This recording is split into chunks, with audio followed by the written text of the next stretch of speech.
Now that we've seen that the day is broken up into 12 approximately equal hours, what can we say about the night? Let's take a look at it now. The Bible has a lot to say about how the night is divided up, and it's called the night watches. Psalm 63 verse 6 says, "When I remember you on my bed, I meditate on you in the night watches."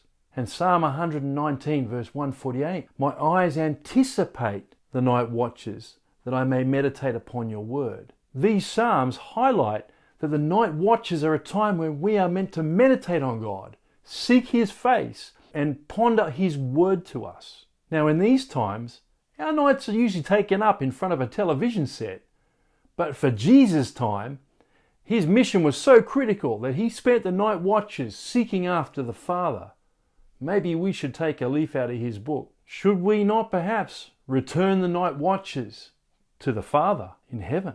Well, note also that it's night watches, plural. For the Israelite nation, there were night watches, each of about 4 hours duration throughout the night. Now, the watch at the beginning of the day was called the evening watch, or the beginning watch. Lamentations 2:19 says, "Arise, cry aloud in the night at the beginning of the night watches. Pour out your heart like water before the presence of the Lord. Lift up your hands to Him for the life of your little ones, who are faint because of hunger at the head of every street." Once again, the emphasis is on seeking God and pouring out your heart in the night watch, interceding for those who are your loved ones, coming before God and seeking Him, the beginning watch. And then the Bible talks about the middle watch. We see the middle watch recounted in a famous victory by Gideon. At the beginning of the middle watch, Gideon and his 100 men came and they blew trumpets and smashed pitchers, and this defeated the enemy. Now, knowing it was at the beginning of that watch helps us place Gideon's victory at roughly 10 o'clock at night. Now, most are retired by this time, so it's a great time to attack. And that's exactly what happened. Now we come to the last watch, which is perhaps the most important watch of the night, and it was called the morning watch. Exodus 14 verse 24 tells us, "At the morning watch, the Lord looked down on the army of the Egyptians through the pillar of fire and cloud, and brought the army of the Egyptians into confusion." The Lord was awake. He is definitely a morning person.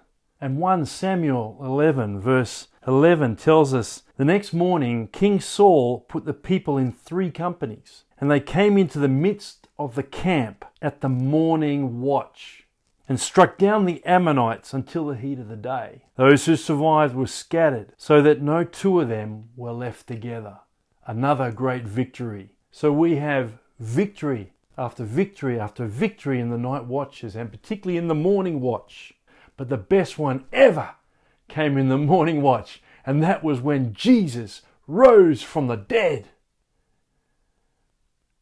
In the morning watch, even the Romans who were standing watch in the morning watch fell to the ground when the power of God was manifested in resurrection. Now this brings us to the Roman watches, which are a little bit different because they had 4 watches, each spanning roughly 3 hours through the night.